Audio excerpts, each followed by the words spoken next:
I held the ivory-colored invitation with a grip so tight it creased at the edges. Golden letters gleamed beneath the soft light, proudly announcing the retirement of William Morgan, the man I had spent most of my life trying to impress and failing. For decades, the Morgans were Boston's shining emblem of success. Our grand colonial house in Brookline, pristine on the outside, was filled with glossy diplomas, awards in polished glass cases, and pictures of my father shaking hands with men in expensive suits. But what no one ever saw were the cold silences, the tension that lived in the corners, and the way love was something you earned, never given freely. I used to watch old VHS tapes where he laughed, taught me how to ride a bike, clapped when I banged out Twinkle Twinkle on the piano. But all of that ended when I was 15. After Mom's first cancer diagnosis, something inside him snapped. He hardened overnight, like grief had calcified into obsession. From then on, success wasn't just expected, it was survival, and anything less than perfect wasn't just disappointing, it was dangerous. My siblings figured out the rules early and played them flawlessly. Drew, the oldest, was practically a clone of my father. Wharton grad, Blackstone hotshot, slick as a press release. Vanessa, ever the poised one, carved her name into Boston's surgical elite before she turned 30. They didn't just make my father proud, they made him smug. They were his proof that discipline worked. And then, there was me.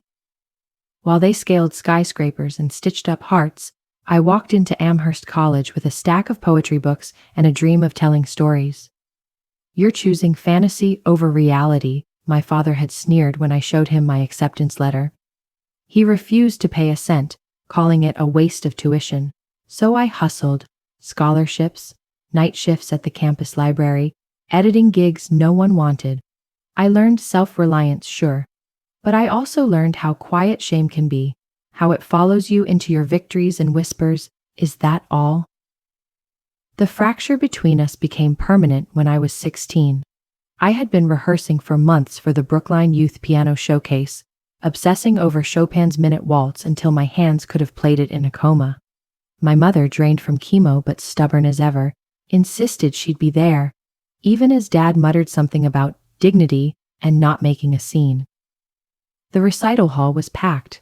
I spotted them in the third row, Mom pale but beaming, Dad glancing at his Rolex like he had somewhere better to be. I sat down, inhaled deeply, and for the first 30 seconds, I soared. But then I looked up and saw it. That familiar grimace, lips pursed, eyes cold, judgment already past. My fingers stuttered, and suddenly, the notes disappeared like breath in winter. Silence fell. Someone coughed. I stood up, bowed slightly, and walked off stage, my shame pounding louder than any applause could have. Outside, he didn't yell. He didn't need to. "You'll never carry the Morgan legacy," he said. Just that. Cold. Final. That night, I shut the piano and never touched it again. Music had been the one place I felt like I belonged. Now, it was just one more thing he'd taken from me. Things started shifting the day I met Ethan Parker in a dusty little Cambridge bookstore. We both reached for a worn, leather-bound copy of Pride and Prejudice, and instead of the usual small talk and awkward smiles, we found ourselves deep in conversation over burnt lattes 2 blocks away. Ethan was a software developer with gentle eyes and a voice that made you want to confess secrets. But he wasn't untouched by pain. His parents split when he was 12, a messy divorce that left him shuttling between 2 resentful homes. He knew what it was like to live in between people, to never be quite enough for either side. That's what made me trust him. He didn't flinch at broken things. Ethan got it. At least the part about being torn between people who demanded different versions of you. But when it came to my family, he couldn't quite wrap his head around the chaos behind the polished smiles. "Skip it," he said the day the invitation arrived. "Why walk back into a fire you already escaped?" His childhood had been messy, ugly custody battles, slammed doors. But it was real. Mine was a pristine lie layered over silent warfare. He didn't understand that I still held on to some twisted hope that maybe, just maybe, my father would see me. Not tolerate. See. It was Ethan who pushed me to stop waiting for someone else's permission to matter. 2 years ago, I launched Northlight Press, a tiny publishing house devoted to underrepresented voices, the kind of authors major publishers always overlooked. Year 1, 2 books, no profit, and a lot of coffee-stained rejection letters. But year 2, something shifted. We put out 6 titles, one of which snagged a regional award. It wasn't glamorous, it wasn't lucrative, but it was mine, built without my father's name, his contacts, or his damn money.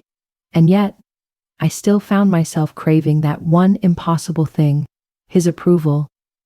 What if this is his olive branch? I asked Ethan the night before the dinner, as if saying it out loud would make it true. Maybe stepping away from the empire will soften him. Ethan didn't buy it, but he didn't argue. He just reached for my hand and said, "Then we'll face it together." Neither of us had any idea what we were walking into. The morning of the dinner, I woke with a weight pressing down on my chest like a warning. I'd been managing my anxiety, therapy, meds, breathing techniques, but nothing ever prepared me for the cocktail of dread and performance that came with family gatherings. I was on my 3rd dress, standing in front of the mirror, when the edges of the room began to blur. My heartbeat thundered in my ears. "Rachel!" Ethan was suddenly there, grounding me with his voice, his hands steady on my shoulders. "Breathe. Come on. In. Hold. Out." But this time was different. This time my body wasn't listening. My vision tunneled as the floor tilted under me. I collapsed near the bathroom sink, gasping for air I couldn't reach. Ethan didn't hesitate. He grabbed the phone and dialed 911 while I shook like a leaf in a storm. The EMTs found me curled on the cold tiles, hyperventilating. After a mild sedative and a series of cold stethoscope touches, one of them gave me a look usually reserved for cardiac patients. "Your stress levels are off the charts. I strongly suggest you skip tonight and see your doctor first thing." Ethan was already nodding. "We're not going. This isn't worth it." But I shook my head, voice cracking. "It is. Because if I walk away again, I'll never stop wondering. I'm not doing this for him." I met his eyes. "I'm doing this for me." The EMTs left with parting warnings and reluctant nods. Ethan lingered near the door as I reapplied eyeliner with trembling fingers. "You don't owe him anything," he said, voice low. "Maybe not," I whispered, "but I owe it to myself to stop hiding." Because deep down, I needed to know I had tried, truly tried, before I let go of the hope I'd been dragging like a ghost all these years. The Clarendon loomed ahead like some glitzy monument to everything I'd never belonged to. Marble columns, gold trim, the kind of place where deals were made over $80 scotch. As we stepped into the lobby, that old familiar cocktail of anxiety and fragile hope kicked in. Inside the banquet room, the air buzzed with polite power, Boston's financial elite chatting like royalty behind crystal glasses and practiced smiles. Crystal chandeliers sparkled above a sea of suits and sequins. About 70 guests murmuring over flutes of champagne. Their chatter a symphony of stock tips, private schools, and second homes in the Hamptons. A string quartet in the corner fought for attention, but no one was listening. Drew was easy to find, center stage near the bar, laughing too loud, retelling some sanitized story to a circle of junior bankers hanging on his every word. At 36, he had our father's posture and his smirk. He wore power like a tailored suit, never doubting he deserved it. His cufflinks gleamed like they knew the script too. "Rachel," he said smoothly when he finally noticed us, a flicker of surprise masked by a politician's smile. "Didn't expect to see you here." Before I could respond, he added, almost like an afterthought, "Oh, and technically, Dad didn't invite you." I put your name down. Figured someone should. His words hit harder than they should have. Even at this scripted celebration, I was an afterthought, invited as a prop in the Morgan family production. Why? I asked, voice barely above a whisper. He didn't even look at me. Optics, he said with a shrug. You know how Dad is. It's about image. And just like that, he pivoted back to his audience. We found Vanessa by the hors d'oeuvres, glowing in a blood-red designer dress that probably cost more than my last royalty check. She was mid-boast, flashing a diamond that looked like it had its own mortgage to two strangers clinging to every detail of her perfect life. June at the plaza, she chirped. Thomas wanted a Tuscan villa, but can you imagine the frizz in the wedding photos? Then she spotted me. Her eyes scanned my navy dress with a smile so tight it could slice glass. Rachel, you made it. Navy. Very classic. She returned to her bridal monologue like I'd never been there. Medical symposiums, caterer drama, flower arrangements. Eventually, she floated away to mingle with guests who actually mattered. As Ethan and I wandered, I caught glimpses of familiar faces. Men who used to pinch my cheek at holiday parties. Some nodded, others whispered, "Isn't that the artsy one? Didn't she run off to publish poetry or something?" It was confirmation. I wasn't one of them. I was their favorite cautionary tale. After dessert, the real show began. The CEO opened with praise for my father's 4 decades of visionary excellence, his tone practiced, reverent. Then an old colleague added some tame, office-safe anecdotes. Drew followed, delivering a TED Talk about legacy that somehow doubled as a resume reel. Every line was designed to keep Dad's spotlight on him. And then, he stood.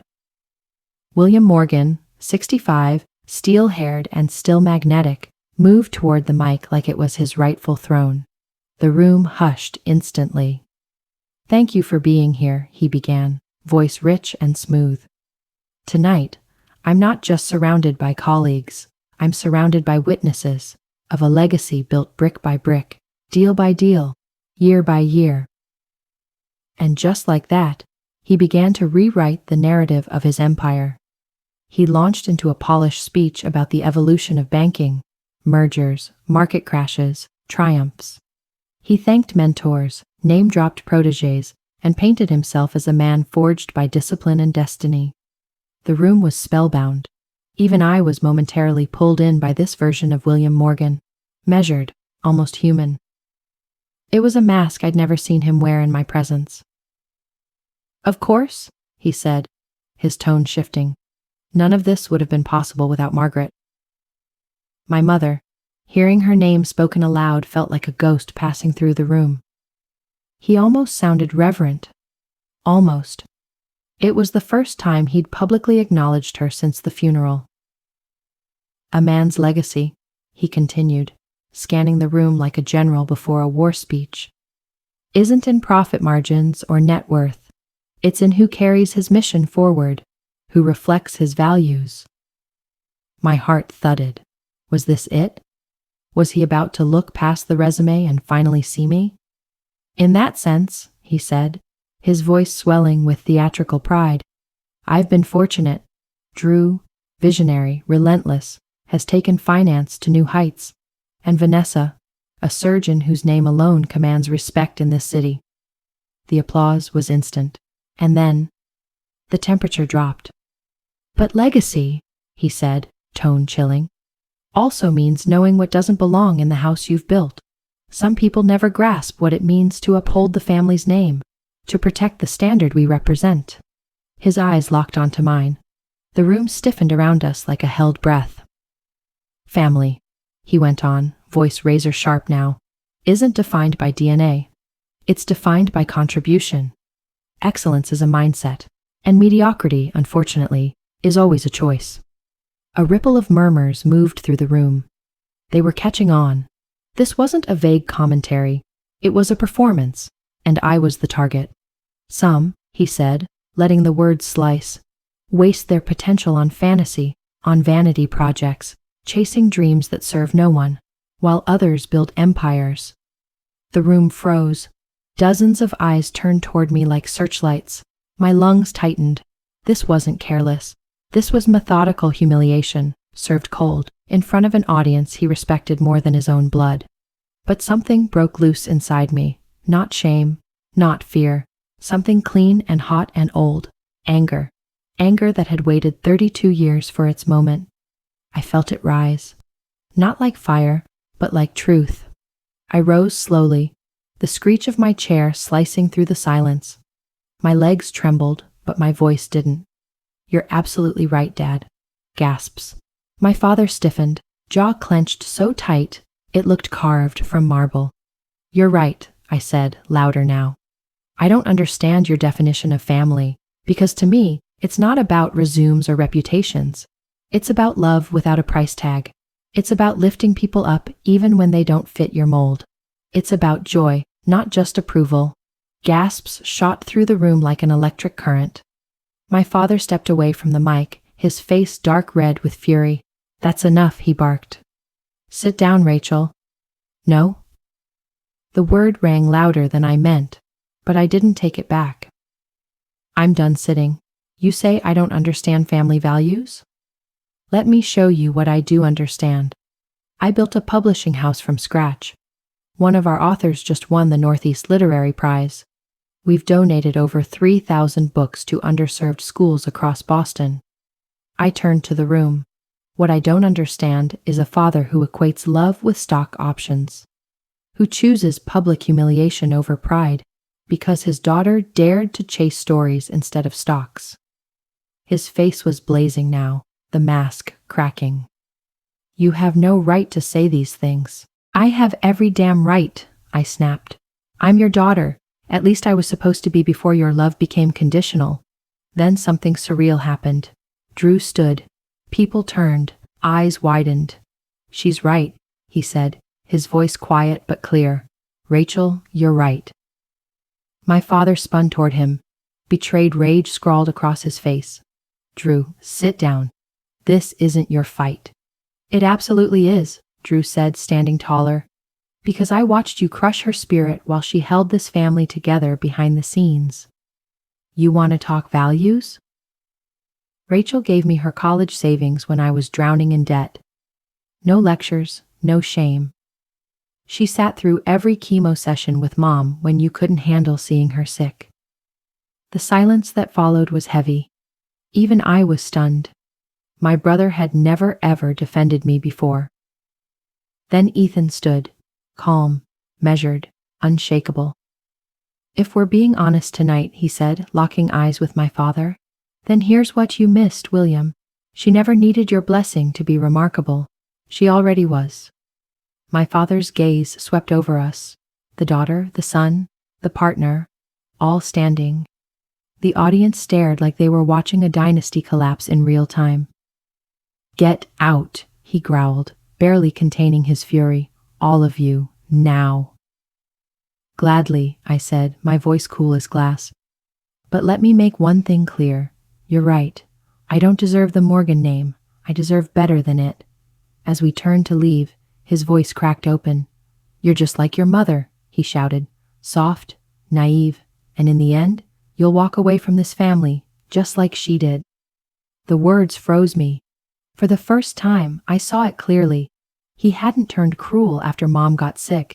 He'd become afraid, terrified of losing control, of grief he couldn't outwork, outrun, or outplan. So instead, he punished those who reminded him of love, because love had once broken him.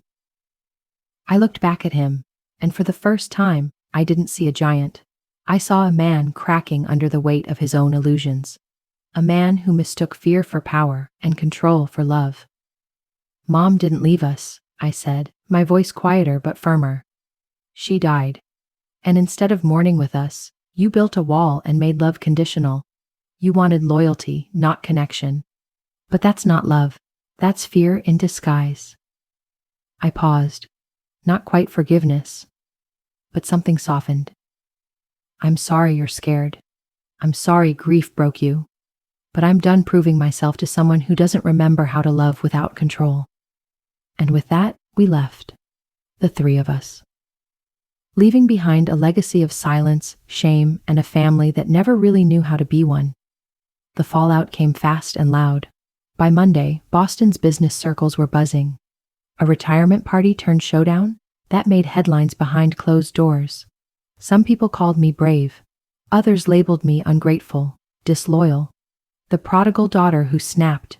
The damage to Northlight Press was immediate. 2 major clients dropped us. A keynote event pulled my name from the roster, citing logistical concerns. It was professional whiplash. I was at the kitchen table, staring through tears as rejection emails pinged into our inbox. Maybe I went too far, I said. Maybe this wasn't worth it. But Ethan didn't reach to hold me. He just sat across from me, fingers raking through his hair. I don't know, Rachel, he said slowly. Maybe it was. I blinked. Excuse me? My voice cracked. I mean, he said, did it have to be so public? I get that he's awful, but calling him out like that? In front of everyone? He trailed off, but it was too late. For the first time, I saw something dangerous in his eyes. Doubt. Doubt in me, in my choices, in whether I had crossed some invisible line of too much. I thought you understood why I had to, I whispered. I thought I did too, he said. But watching it unfold, it felt like revenge, not justice. That night, we went to bed back to back. No resolution, just silence. I stared at the ceiling, wondering if I'd just broken not one, but 2 pillars in my life. The next morning, there was a knock. Drew stood there, holding coffee like a peace offering, wearing an expression I couldn't place. Part awkward, part respect. Got a minute? He asked. We sat in the living room, sun too harsh for how fragile everything felt. Drew looked smaller than I'd ever seen him. I owe you an explanation, he said. Why I stood up for you. I held my breath. This was sacred ground. I've been seeing someone, he said finally. A therapist. It started 6 months ago, Drew confessed, not meeting my eyes. The gambling, it came back. My heart sank. It's under control now, he added quickly. But therapy, Dr. Jordan Wells, helped me see how twisted things really were. How Dad used power like currency. How I spent years chasing his praise the way you chased space to breathe. He finally looked straight at me. The difference between us? I actually got it. His approval, his pride, the golden boy status. But it was never enough. Every success was just another starting line. There was always something bigger, better, just out of reach. I realized I was living on a treadmill powered by Dad's expectations, he said. Then he paused. When you stood up that night, when you said everything we were all too afraid to, I saw someone finally break the cycle, and I thought, maybe it's time I stop playing safe and start being real. We talked for 3 hours straight, about the childhood scripts we never questioned, about how he used to throw up before major exams, hiding panic attacks behind ambition, about how he made himself believe that Dad's validation was worth every sleepless night. I used to envy you, Drew admitted. You chose your own path even when it meant walking alone.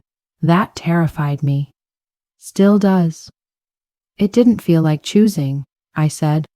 It felt like falling short over and over. Maybe that's the difference, he said. Your so-called failures made you real. My wins, they just made me Dad's reflection. Over the next few weeks, Drew started showing up. Not out of duty, but because he actually wanted to. For the first time in our lives, we were building something that resembled a real sibling relationship. One night, over takeout and unfinished wine, he asked, "Remember when you helped me with that apartment deposit?" I nodded. He'd been drowning in debt. I'd quietly transferred my freelance savings without hesitation.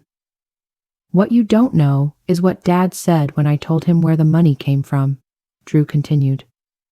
I looked up, sensing a shift. He wasn't mad about the debt.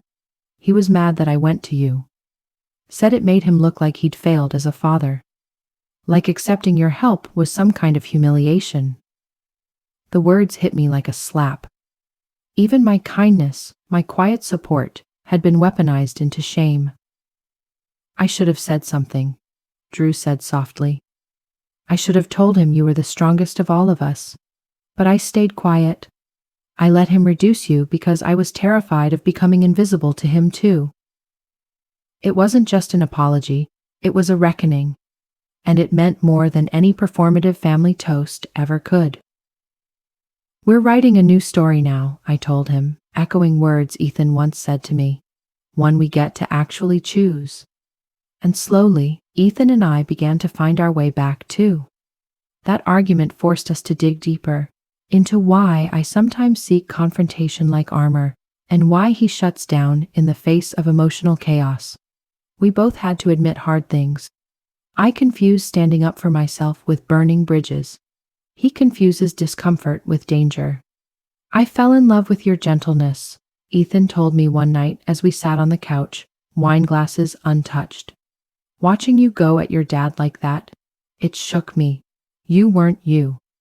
That wasn't kindness, I said. That was survival. And sometimes, surviving doesn't look soft. We started couples therapy soon after.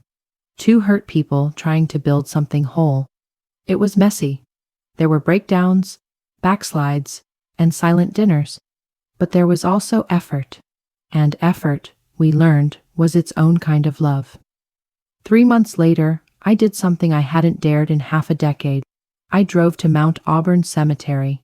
I hadn't been back since shortly after her funeral. I wasn't sure if I was ready, but I went anyway. For years I'd avoided that headstone. White marble, clean lines, no noise. Just her name, Margaret Patricia Morgan. Wife, mother, absence.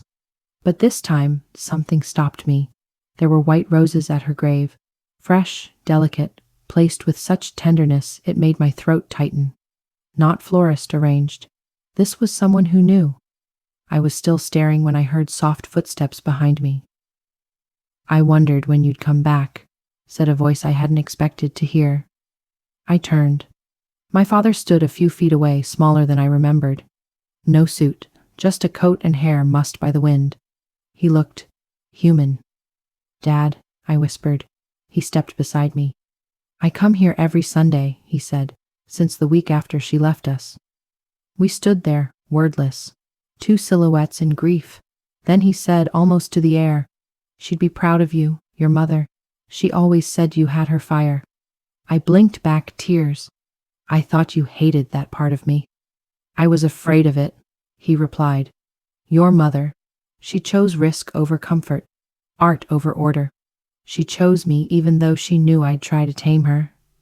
And I did. I turned to face him fully, startled by this new version of him, self-aware, raw. When she got sick, he continued, I believed if I just controlled everything, micromanaged the universe, she'd live. She didn't. So I turned that fear onto you kids. I thought if I made you strong, bulletproof, you'd survive what she didn't. He trailed off. Made us into people she never was, I finished. He nodded, his face cracked. I was so afraid of losing again, I rejected the one person who kept her spirit alive. It wasn't an apology, but it was something, and for the first time since childhood, I saw my father not as a tyrant, but as a man with grief in his hands and fear in his bones. I can't undo it, he said quietly. I can't give you back the childhood I stole. I can't unsay what I said. But please believe me, every time I made you feel small, it wasn't because you were. It was because I was scared. In that moment, I wanted nothing more than to reach across the years of silence and just say, I forgive you. But forgiveness wasn't a switch you flip. It was a slow unraveling of grief, truth, and buried wounds. I understand, I said softly. But knowing why doesn't erase what it did to me. He nodded, eyes dimmed with regret. I know. I just needed you to know. I see you now. For the first time. Really see you. And what I see, he added, is your mother in you. Her bravery. Her fire. Her heart. And I tried to cage that because I thought fear was safer than love. We didn't hug. We didn't promise to rebuild. But something cracked open. A shift, a weight finally lifted from a story we'd both carried too long. That winter, Scott and I finally did it. We chose Portland. Not to escape, but to start fresh, without the ghosts of old expectations breathing down our necks. We weren't fleeing. We were running toward a life we designed ourselves. One not haunted by guilt, or duty, or someone else's version of success. We launched a West Coast branch of Lighthouse Press with a new imprint, Emerging Voices, a collection for stories that spoke of messy families, fractured pasts, and hard-won healing. For me, it wasn't just business. It was soul work, turning my wounds into windows for others, letting what hurt also heal. The reactions were revealing. Andrew hugged me with tears in his eyes. Vanessa sent one cool email, "Safe travels." That was it. But my father's response caught me off guard. He called, personally, said Portland was a smart choice for publishing. It was the first time he'd spoken to me like I was more than just a disappointing daughter. It wasn't quite praise, but for him it was monumental, a sentence laced with unfamiliar respect. As we sealed boxes and labeled dreams, I didn't feel sadness. I felt possibility. A life unlived waiting for me. For the first time, I wasn't living for anyone's checklist. I was finally choosing me. And it felt terrifying. And beautiful.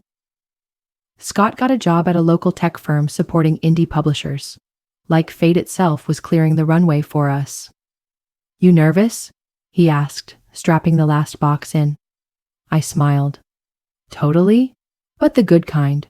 Like standing on a cliff and knowing the water's deep enough to catch you. A year and a half later, I stood barefoot in our Portland kitchen, tea warming my hands, belly round and full of life. 6 months pregnant. Unexpected, unplanned, and somehow perfect. We hadn't planned for a baby, but love had its own timeline. This time I didn't resist it. I welcomed it. I was finally ready to be the mother I never had. Not perfect, but present. Loving without measuring, giving what I once begged for. Lighthouse blossomed in Portland. 12 titles in our first year. 2 won awards. But more than that, we built a sanctuary for truth-tellers. The real victory? Giving voice to the stories that had been silenced.